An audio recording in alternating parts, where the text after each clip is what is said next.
আসসালামু আলাইকুম। ইমোশন বা আবেগ একটি মানুষের জীবনে যে কতটা গুরুত্বপূর্ণ সেটা আমরা আজকের এই সিনেমার এক্সপ্লেনেশন শুনলেই বুঝতে পারবো। একটি ছেলে যার মধ্যে কিনা কোনো ইমোশনই কাজ করে না, সব সময় লজিক দিয়ে কাজ করে। তার জীবনের মাত্র 3টি রুল: টাইম টু টাইম খাবার খাওয়া, ঘুমানো আর টাইম টু টাইম সেক্স করা।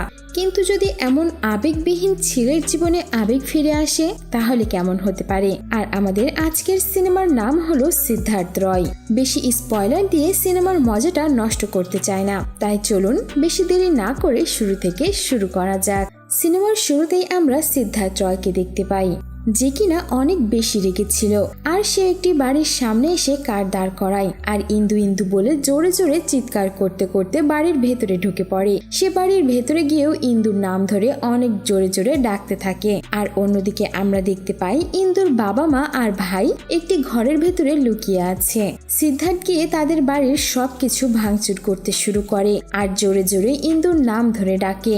সবকিছু ভাঙচুর করার পর সিদ্ধার্থ ওই রুমে আসে আর গিয়ে তাদের ইন্দুর কথা জিজ্ঞেস করে যে ইন্দু কোথায় রয়েছে। সে ইন্দুর ভাইকে এসে ভয় দেখিয়ে বলে, সত্যি করে বল ইন্দু কোথায়। ইন্দুর ভাই তখন বলে, ইন্দু এখানে নেই, ইন্দু একটি গার্লস হোস্টেলে থাকে। সিদ্ধার্থ তখন বলে, তোর এই কথা যদি সত্য না হয় তাহলে তোকে আমি শেষ করে ফেলবো। সিদ্ধার্থ সেখান থেকে চলেই যাচ্ছিল, তখনই ইন্দুর বাবা এসে তার পা চেপে ধরে বলে, বাবা তুমি আমার মেয়েকে ছেড়ে দাও, যদি তোমার মনে হয় তাহলে আমাদের সকলকে মেরে ফেলো, তবুও আমার মেয়ের জীবনটা নষ্ট করে দিও না। ইন্দুর বাবা সিদ্ধার্থকে অনেক রিকোয়েস্ট করে, কিন্তু উল্টো সিদ্ধার্থ বলে, আমি ইন্দুকে ছাড়া বাঁচতে পারবো না।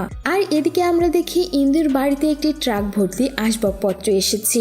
সিদ্ধার্থ যে সবকিছু ভাঙচুর করেছিল সেই জায়গাটি আবারও নতুন করে ডেকোরেশন করা হয়েছে, দেখে যেন বোঝার উপায় নেই এখানে একটু আগেই সিদ্ধার্থ এসে ভাঙচুর করেছে।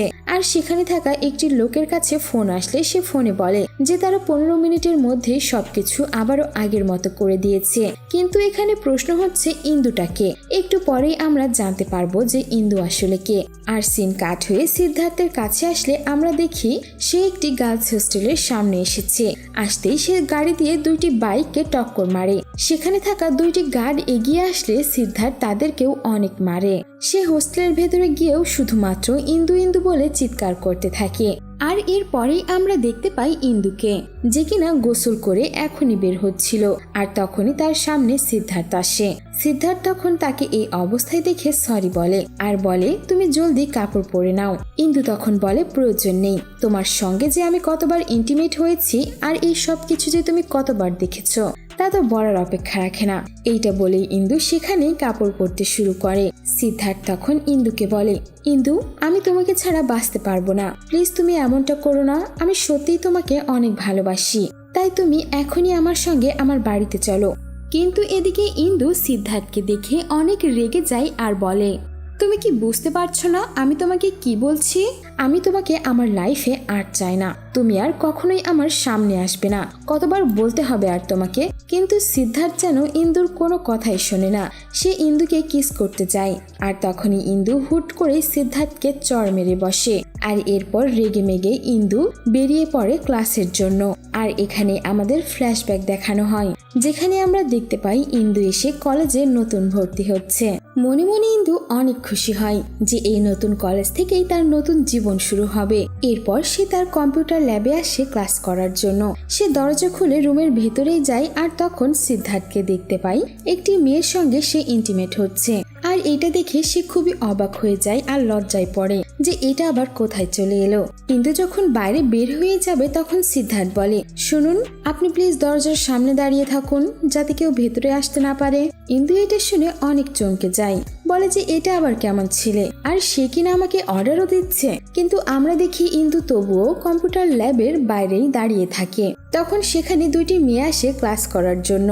আর তখন ইন্দু দরজাটি লাগিয়ে দিয়ে তাদেরকে ভাগিয়ে দেয় সেখান থেকে। আর একটু পরেই আমরা দেখি সিদ্ধার্থ পুরোপুরি ইমোশনলেস হয়ে বাইরে বেরিয়ে যাচ্ছে সোজা। সে ইন্দুর দিকে তাকায় না পর্যন্ত। সে মনে মনে ভাবতে থাকে, কোনো ভুল কলেজে আবার ভর্তি হয়ে গেলাম না তো? আসলে সিদ্ধার্থ হলো একজন আবেগবিহীন ছেলে যার কোনো কিছুতেই কিছু যায় আসে না। আর এর পরের দিন যখন ইন্দু কলেজে আসে আবারও, তখন সে দেখে সিদ্ধার্থ অনেক দামি একটি কার থেকে নামছে। এটা দেখে তো সে রীতিমতো শক খেয়ে যায় আর ভাবে এটা আবার কোন ছেলে, কিন্তু এরপর সে আবারও লক্ষ্য করে যে সিদ্ধার্থ কলেজে এসেই ব্রাশ করছে।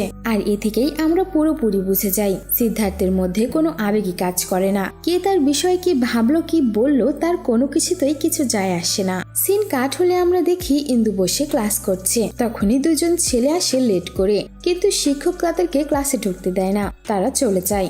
অন্যদিকে একটু পর যখন একই ক্লাসে সিদ্ধার্থ দেরি করে আসে, সে স্যারকে না বলে ক্লাসে ঢোকে, আবার 2 মিনিট পর বের হয়ে চলে যায়, কিন্তু তাকে শিক্ষক কিছুই বলে না। ইন্দু এটাও দেখে বেশ অবাক হয়ে যায় যে এসব কেন হচ্ছে।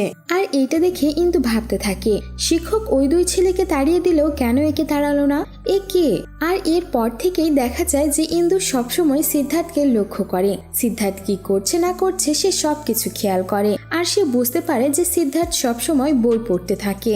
এরপর আবারও সিন কাট হয়ে পরের দিনের ক্লাসরুম দেখানো হয়, যেখানে দেখা যায় প্রতিদিনের মতো সিদ্ধার্থ আবারও লেট করে ক্লাসে ঢোকে। আর 2 মিনিট পরে যখন সে বের হতে যাবে তখনই শিক্ষক তাকে বলে, কি তুমি চলে যাচ্ছ কেন? তোমার কি সব পড়া হয়ে গেছে নাকি?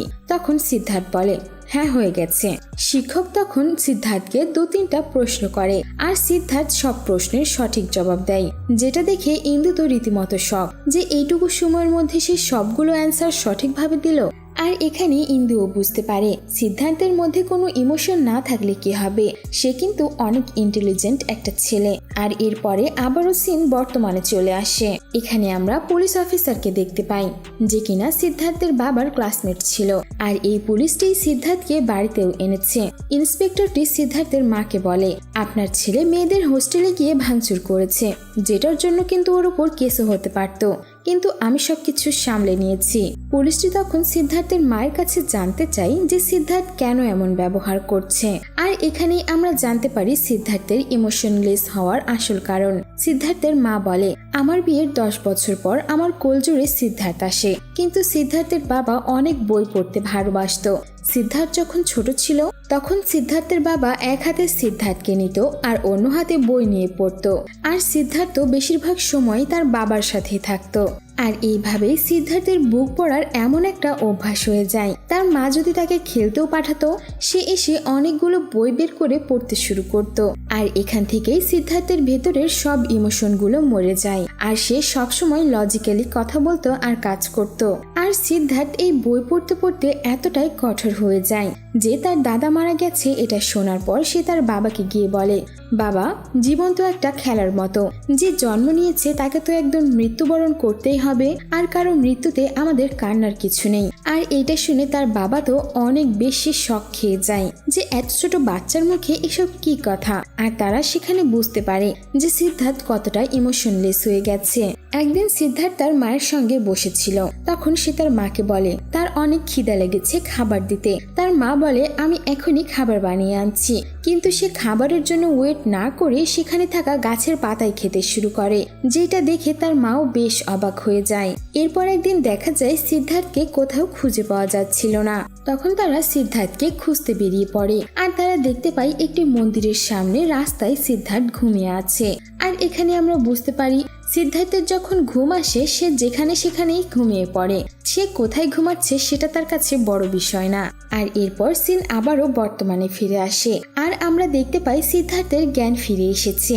সে আবারও জ্ঞান ফেরার পর ইন্দু ইন্দু বলে চিৎকার করতে থাকে। সে বাড়ি থেকে বের হয়ে যায় ইন্দুকে খোঁজার জন্য। আর তখনই সে সিগারেট খাওয়ার জন্য একটি মেয়ের কাছে গিয়ে লাইটার চাই। মেয়েটি বলে, আমার কাছে কোনো লাইটার নেই, তোমার কি মনে হচ্ছে আমি লাইটার নিয়ে ঘুরি? আর তখনই সেখানে রাধা নামের একটি মেয়ে আসে আর সিদ্ধার্থকে লাইটার দেয় সিগারেট জ্বালানোর জন্য। আসলে এই রাধা নামের মেয়েটি হলো সিদ্ধার্থের চাচাতো বোন। সে এসেছিল সিদ্ধার্থকে বাড়িতে নিয়ে যাওয়ার জন্য, কিন্তু সিদ্ধার্থ রাধার কোনো কথাই শোনে না। সে আবারও ইন্দুর খোঁজে বেরিয়ে পড়ে। আর এরপর আমরা দেখতে পাই ইন্সপেক্টর ইন্দুর সঙ্গে দেখা করতে এসেছে। ইন্সপেক্টর ইন্দুর কাছে সিদ্ধার্থের বিষয়ে জিজ্ঞেস করে। তখন ইন্দু বলে, আমি সিদ্ধার্থকে সবার প্রথমে কলেজে দেখেছিলাম। সিদ্ধার্থ এমন একটা ছেলে ছিল যার কাছে কোনো কিছুই যায় আসে না। আমরা দেখতে পাই সিদ্ধার্থ একদিন বই পড়ছে, তখনই সিদ্ধার্থের মনের ভেতরে ইন্টিমেট হওয়ার ইচ্ছে জাগে। আর সে সামনে ইন্দুকে দেখতে পায়, সে ইন্দুর কাছে আসছিল, কিন্তু তখনই সেখানে কলেজের কাজের মেয়ে চলে আসে। আর সিদ্ধার্থ ইন্দুকে বাদ দিয়ে সেই কাজের মেয়ের সঙ্গে গিয়ে ইন্টিমেট হয়।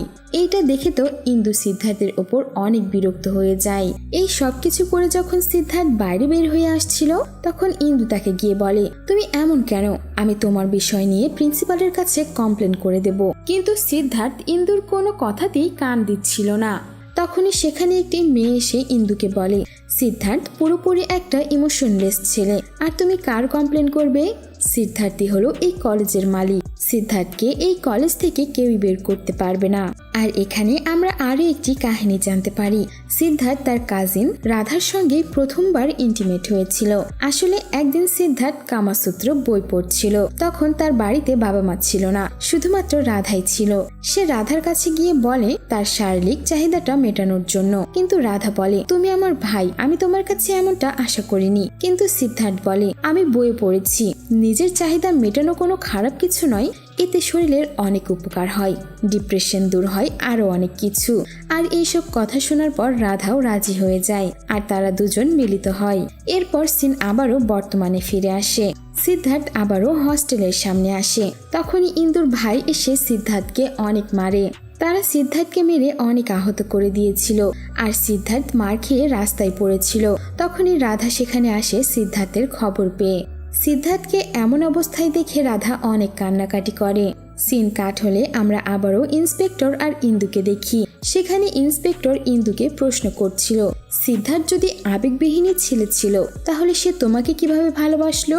তখন ইন্দু বলে, যখন তারা কলেজে ছিল তখন একটি কম্পিটিশন হয়েছিল, যেই কম্পিটিশনে সবচাইতে ট্যালেন্টেড ছেলে মেয়েদের খোঁজ পাওয়া যায়। 3 বছর ধরে নাকি এই কম্পিটিশনের উইনার শুধুমাত্র সিদ্ধার্থই হতো। কিন্তু এইবার এই কম্পিটিশনে দুইজনের সেম মার্ক থাকে, আর এই দুইজন হলো সিদ্ধার্থ আর ইন্দু। তখন জাজেসরা নাকি এই দুইজনের মধ্যে কে উইনার সেটা ঠিক করার জন্য জীবনের উপর একটি স্পিচ দিতে বলে। প্রথম স্পিচ সিদ্ধার্থ দেয়। সিদ্ধার্থ বলে, জীবনটা একটা জার্নি, যেটা শুরু হয় আর কোনো না কোনো একদিন শেষও হয়ে যায়। তাই জীবনে কোনো সময় নষ্ট করা উচিত নয়, সবার নিজের নিজের কাজ সময় মতো করে নেওয়া উচিত। মানে সিদ্ধার্থ এখানে সবাইকে বোঝাতে চাইছিল যে পুরো লাইফটাই শুধুমাত্র লজিক দিয়ে চালাও। কিন্তু অন্যদিকে ইন্দু বলে পুরোটাই উল্টো। ইন্দু বলে, জীবন আমাদের একটাই সুযোগ দেয়, তাই আমাদের সব সময় সবার সঙ্গে মিল রেখে চলা উচিত, সবাইকে সাহায্য করা উচিত, একসঙ্গে থাকা উচিত, যাতে আমাদের জীবনটা অনেক সুন্দর আর সুখের হতে পারে। বিচারকদের ইন্দুর স্পিচটি অনেক ভালো লাগে, তাই তারা ইন্দুকেই উইনার ঘোষণা করে দেয়। আর এখানে এই প্রথমবার সিদ্ধার্থ কারো কাছ থেকে কম্পিটিশন হেরে গিয়েছিল, আর যার জন্য সিদ্ধার্থের অনেক মন খারাপ হয়। কিন্তু সিদ্ধার্থের সবচাইতে বেশি শখ লাগে কখন জানেন? যখন সে জানতে পারে এই বছরে কলেজের টপার সে নয়, বরং ইন্দু হয়েছে। সিদ্ধার্থ অনেক বেশি শখ খেয়ে যায়, সে যেন মানতেই পারছিল না সে কারো কাছ থেকে হেরে গেছে। সিদ্ধার্থ রেগে মেগে ইন্দুকে গিয়ে বলে, এত খুশি হওয়ার কি আছে, মাত্র তো একবার জিতেছ, ভাগ্যের জোরে জিতে গেছো, বারবার জিতবে এমনটাও নয়। তখন ইন্দু বলে, আমি একবার জিতেছি তাতে আমি বেশ খুশি, তোমার মতো তো অন্তত জীবন্ত লাশ তো আর নই। আর এই কথাটা সিদ্ধার্থের মনে অনেক বেশি আঘাত করে। আর সিদ্ধার্থ সেখান থেকে সোজা বাড়িতে আসে, আর ইন্টিমেট হওয়ার জন্য সে তার বাড়ির কাজের মেয়েকেই রুমে নিয়ে আসে। আর তখনই সেখানে তার মা চলে আসে, যেটা দেখে সিদ্ধার্থ লজ্জায় মাথা ঝুঁকিয়ে নেয় আর কান্না করতে থাকে। সেখানে সিদ্ধার্থ বুঝতে পারে সে যা কিছু করছে সবকিছুই ভুল। সিদ্ধার্থ তার বাড়ি থেকে বাইরে বের হয়ে আসে রাস্তাতে। তখন তার অনেক বেশি খিদা লাগে, কিন্তু প্রতিবারের মতো সে আর ঘাস লতা পাতা খায় না। সিদ্ধার্থ একটি দোকানে গিয়ে খাবার চায়, কিন্তু তার কাছে টাকা না থাকায় খাবার পায় না। তখন সে দেখে পাশের ডাস্টবিন থেকে কিছু মানুষ খাবার খাচ্ছে, আর সে সেই ভিখারিগুলোর খাবার নিয়েই দৌড় দেয়। সিদ্ধার্থ এখানে এটাও বুঝতে পারে জীবনে খাবারের কতটা গুরুত্ব রয়েছে। রাত হয়ে গেলে সিদ্ধার্থ ঘুমানোর জন্য যেখানে সেখানে শুয়ে পড়ে, কিন্তু এইবার সিদ্ধার্থের ঘুম আসছিল না। তখন সিদ্ধার্থ বুঝতে পারে ঘুমানোর জন্য বাড়ি আর বিছানা কতটা দরকারি।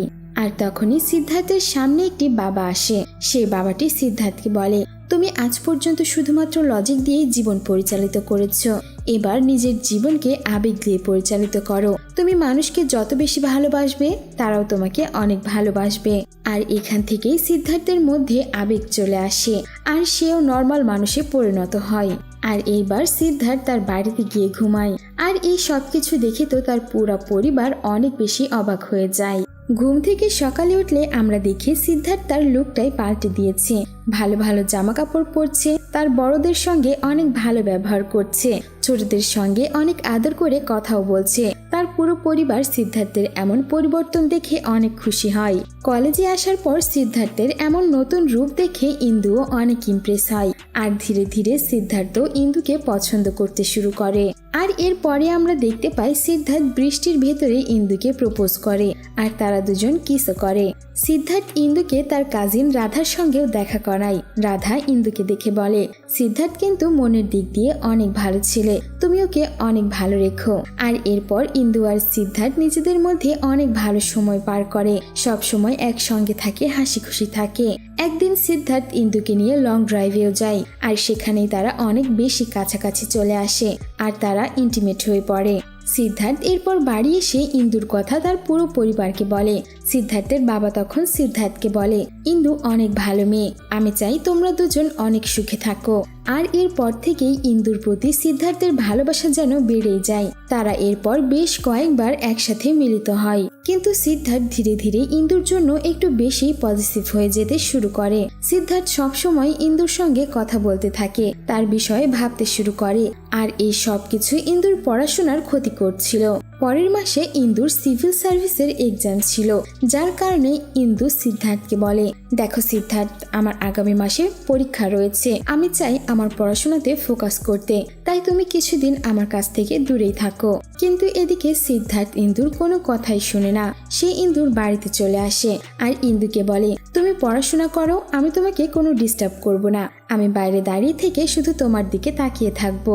এদিকে সিদ্ধার্থের এত কাছাকাছি থাকার কারণে ইন্দু কিছুতেই তার পড়াশোনাতে মনোযোগ দিতে পারছিল না, যার কারণে সে পুরোটা সময় সিদ্ধার্থের সঙ্গেই কাটাতে শুরু করে। এরপর সিন কাট হলে আমরা একদিন দেখতে পাই সিদ্ধার্থ তার বাবা মার সঙ্গে বসে আছে। তখন সিদ্ধার্থের মা বলে, তুমি আমাদের ইন্দুর সঙ্গে কবে দেখা করাবে? তখন সিদ্ধার্থ বলে, কবে কোনোদিন কেন, তোমাদের এখনই দেখা করাতে নিয়ে যাচ্ছি, চলো। সে গাড়িতে করে নিজের মা বাবাকে ইন্দুর বাড়িতে নিয়ে আসে দেখা করানোর জন্য। কিন্তু ইন্দুর বাড়িতে তো তালা দেওয়া। তখন তার মনে পড়ে ইন্দু হয়তোবা তার কাজিনের বিয়ের জন্য তাদের বাড়িতে গেছে। তাই সিদ্ধার্থ ইন্দুর সেই কাজিনের বাড়ির দিকে রওনা দেয়। যাবার সময় সিদ্ধার্থের গাড়ির স্পিড অনেক বেশি ছিল, যাতে সিদ্ধার্থের বাবা মা অনেক ভয় পায় আর তারাও বুঝতে পারে ইন্দুর জন্য সিদ্ধার্থের ভালোবাসা কতটা বেড়ে গেছে। কিন্তু সেই বিয়ে বাড়িতে গিয়েও ইন্দুকে খুঁজে পায় না সিদ্ধার্থ। তখন সিদ্ধার্থের বাবা বলে, ইন্দু হয়তোবা বাড়িতে চলে গেছে, তুমি তোমার ইমোশনকে একটু কন্ট্রোল করো। আর এরপর দেখা যায় সিদ্ধার্থ তার বাবা মার সঙ্গে বাড়িতে চলে আসে। এরপর একদিন সিদ্ধার্থ, ইন্দু আর রাধা তাদের ফ্রেন্ডের পার্টিতে আসে। তখন সেখানে তারা একটা পর্যায়ে ট্রুথ আর ডেয়ার গেম খেলে। ইন্দুর বাড়ি আসলে ইন্দুর ডেয়ারটা চুজ করে। তখন সিদ্ধার্থ আর ইন্দু কিস করে, কিন্তু কিস করতে করতে সিদ্ধার্থ একটু বেশি ক্লোজ হয়ে যাচ্ছিল, যার কারণে ইন্দু তাকে ধাক্কা মারে। আর রেগে মেগে ইন্দু তখন সেখান থেকে চলে যায়। আসলে এতদিন সিদ্ধার্থ একজন ইমোশনলেস ছেলে ছিল, আর এখন যেহেতু সে নর্মাল হয়েছে আর তার ভিতরে আবেগ ফিরে এসেছে, তাই সে তার আবেগটাকে কন্ট্রোল করতে পারছিল না। এরপর আমরা দেখতে পাই রাধা এসে ইন্দুকে বলছে, সিদ্ধার্থ তোমার জন্যই নর্মাল মানুষে পরিণত হয়েছে, তার ভেতরে আবেগ এসেছে, এখন যদি তুমি তার কাছ থেকে দূরে চলে যাও তাহলে কি হবে ভাবতে পারছো? তখন ইন্দু বলে, আমি জানি সিদ্ধার্থ আমাকে অনেক ভালোবাসে, কিন্তু এই ভালোবাসাটা সিদ্ধার্থের নিজের জন্যই হুমকি ডেকে আনছে। সিন কাট হলে আমরা দেখি সিদ্ধার্থের বাবা এবং মা একটি ডাক্তারের সঙ্গে কথা বলছে। ডাক্তারটি বলে, যেহেতু নতুন নতুন আবেগপ্রবণ হয়েছে সিদ্ধার্থ, তাই সে নিজের আবেগকে কন্ট্রোল করতে পারছে না, না পারলে এটা তারই ক্ষতি হবে। আর তার আবেগ কন্ট্রোল করার জন্য তাদের উচিত সিদ্ধার্থকে কোনো শান্ত পরিবেশে নিয়ে যাওয়া। তখন আমরা দেখি সিদ্ধার্থকে নর্মাল করার জন্য ইন্দু তাকে একটি শান্ত পরিবেশে নিয়ে আসে, তার সঙ্গে সুন্দর সুন্দর মুহূর্ত কাটাতে থাকে, তাকে যোগা করায়, মেডিটেশন করায়, যার ফলে সিদ্ধার্থ নর্মাল বিহেভিয়ার করতে শুরু করে। আর তাদের দুজনের মধ্যে আবারও আন্ডারস্ট্যান্ডিংটা ঠিক হয়। কিন্তু ইন্দুর ফোনে তার মা ফোন করে বলে, কালকে তো তোমার সিভিল সার্ভিসের এক্সাম আছে, তুমি জলদি বাড়ি চলে এসো। আর সেই রাতেই ইন্দু আর সিদ্ধার্থ শহরে ফিরে আসতে থাকে। কিন্তু রাস্তার ভেতরেই একটি গুন্ডা গাড়ির বাইরে থেকে ইন্দুকে অনেক বাজে বাজে কথা বলতে থাকে আর টিস করে, যেটা দেখে সিদ্ধার্থের অনেক মেজাজ গরম হয়ে যায় আর সে গাড়ি দিয়ে বাইকটিকে ধাক্কা মারে। লোকটি তখন সড়কেই পড়ে থাকে। আর যেহেতু গাড়িতে ধাক্কা মেরেছিল সিদ্ধার্থ, তাই তাদের কারটিও ড্যামেজ হয়ে যায়। তারা কিভাবে বাড়িতে যাবে উপায় খুঁজে পাচ্ছিল না। আর তখনই দেখা যায় সিদ্ধার্থের পেছন থেকে কিছু মানুষ এসে তাকে অ্যাটাক করে। আর এই অ্যাটাক করা দেখে সিদ্ধার্থের মাথায় যেন রক্ত উঠে যায়। আর সিদ্ধার্থ এক এক করে সবাইকে মারতে শুরু করে। সেখানে থাকা একটি লোক ইন্দুর ইজ্জতের উপরেও হাত দিয়ে বসে, কিন্তু সিদ্ধার্থ এইদিকে কোনো মনোযোগী দেয় না। সে শুধুমাত্র ওই লোকগুলোকে মারতেই ব্যস্ত থাকে। আর সময় মতো পুলিশ এসে তাদের সবাইকে হাজতে ঢোকায়, যার কারণে ইন্দুও বেঁচে যায়। আর যেহেতু পরের দিন পর্যন্ত ইন্দু জেলে বন্দি ছিল, তাই তার পরীক্ষাটাও আর দেওয়া হয় না। তারা যখন জেল থেকে বেরিয়ে যায় তখন ইন্দু সরাসরি চলে যেতে থাকে। তখন সিদ্ধার্থ বারবার ইন্দুকে সরি বলে আর ইন্দু উঠে সিদ্ধার্থকেই চড় মারে। সে সিদ্ধার্থকে বলে, তুমি কোনোদিনও ঠিক হতে পারবে না। আমি তোমাকে বারবার বলছিলাম তাড়াতাড়ি বাড়ি চলো, কিন্তু তুমি কি করলে? ওই বাইকটিকে ধাক্কা দিয়ে বসলে। বাইকটিকে ধাক্কা না দিলে কি হতো? আজকে আমার সবকিছু ঠিকঠাক থাকতো, কিন্তু তোমার জন্য কিছুই ঠিক নেই। আজকের পর কোনোদিনই তুমি আমার আর সামনে আসবে না। এইসব বলে ইন্দু রেগে মেগে সেখান থেকে চলে যায়। সিন তখনই বর্তমানে ফিরে আসে। আমরা দেখতে পাই ইন্দু কান্না করছে। তখন ইন্সপেক্টরটি বলে, যা হয়েছে ভুলে যাও, সবকিছু তো আর ঠিক করা যাবে না। ইন্সপেক্টর তখন ইন্দুকে আরো একটি প্রশ্ন করে, তুমি কি সিদ্ধার্থকে এখনো ভালোবাসো? ইন্দু এখানে কি জবাব দেয় সেটা আমাদের দেখানো হয় না। আর সিন কাট করে আমাদের সিদ্ধার্থকে দেখানো হয়। দেখা যায় ইন্দুর প্রেমে পাগল হয়ে সিদ্ধার্থ পাগলের মতো রাস্তায় রাস্তায় ঘুরে বেড়াচ্ছে। সে সব সময় ইন্দুর কথা ভেবেই চলেছে, কিন্তু সে চাইলেও আর ইন্দুর সঙ্গে দেখা করতে পারছে না। রাতে সিদ্ধার্থ একটি জায়গায় বসেছিল, তখন সেখানে ইন্সপেক্টরও আসে আর সিদ্ধার্থকে জিজ্ঞেস করে, তুমি এখানে কি করছো? তখন সিদ্ধার্থ বলে, আমি আর কি করব, ইন্দু তো আর আমাকে ভালোবাসছে না, আর এই জীবনটাও তো আমাকে কষ্ট দিতে ছাড়ছে না। এমনকি আমি তো আমার আবেগগুলোকেও কন্ট্রোলে আনতে পারছি না। ইন্দুকে যদি আমি না পাই তাহলে আমি মরেই যাব। ইন্সপেক্টর তখন সিদ্ধার্থের বাবা মার কাছে এসে এই সব কিছু খুলে বলে আর বলে, আমরা যদি তাড়াতাড়ি কিছু না করি তাহলে হয়তো আমরা সিদ্ধার্থকে বাঁচাতে পারবো না। পরের দিন আমরা দেখতে পাই সিদ্ধার্থ মাঝ রাস্তায় মারামারি শুরু করেছে, গাড়িগুলো ভাঙচুর করছে। আর সে রাস্তায় জোরে জোরে ইন্দুর নাম নিয়ে ডাকতে থাকে। সেখানে থাকা মানুষগুলো সিদ্ধার্থের এমন অবস্থা দেখে খুব ভয় পায়। আর তখনই সিদ্ধার্থের মা বাবাও চলে আসে। তারাও সিদ্ধার্থের এমন আচরণ দেখে অনেক কান্নাকাটি শুরু করে দেয় আর ভয় পায়। সিদ্ধার্থকে থামানোর অনেক চেষ্টা করে তারা, কিন্তু সিদ্ধার্থ তার মা বাবার কোনো কথাই শোনে না। আর সে পাগলের মতো চিৎকার করেই যাচ্ছিল। আর তখনই সেখানে ইন্দু আসে আর সিদ্ধার্থকে জড়িয়ে ধরে। কিন্তু এ কি? সিদ্ধার্থ ইন্দুকে ধাক্কা দিয়ে বলে, তুমি আমার ইন্দু হতেই পারো না। আর এইটা বলে সিদ্ধার্থ একটি গাড়ির সামনে লাফ দেয় আর সেখানেই সিদ্ধার্থের মৃত্যু হয়ে যায়। এখানে সিদ্ধার্থ নিজের আবেগকে কন্ট্রোল করতে না পেরে পাগল হয়ে গিয়েছিল, যার কারণে সে তার ভালোবাসার মানুষ ইন্দুকেই চিনতে পারছিল না। যার জন্যই তো কথাই আছে, নিজের আবেগকে কন্ট্রোলের মধ্যে রাখা উচিত। আর এমনই একটি দৃশ্যের মধ্যে এই সিনেমাটি এখানেই শেষ হয়ে যায়। সত্যিই আবেগ একটি ভয়ঙ্কর জিনিস, কন্ট্রোল করতে না পারলে সেটি আপনারও মৃত্যুর কারণ কখন হয়ে যাবে আপনি নিজেও বুঝতে পারবেন না। সো ভিউয়ার্স, এই ছিল আমাদের আজকের এক্সপ্লেনেশন। কেমন লেগেছে তা অবশ্যই আমাদের কমেন্ট বক্সে জানিয়ে দিতে ভুলবেন না। আর এমনই ইন্টারেস্টিং মুভির এক্সপ্লেনেশন শুনতে হলে আমাদের চ্যানেলটিকে সাবস্ক্রাইব করে আমাদের সঙ্গেই থাকুন। ধন্যবাদ।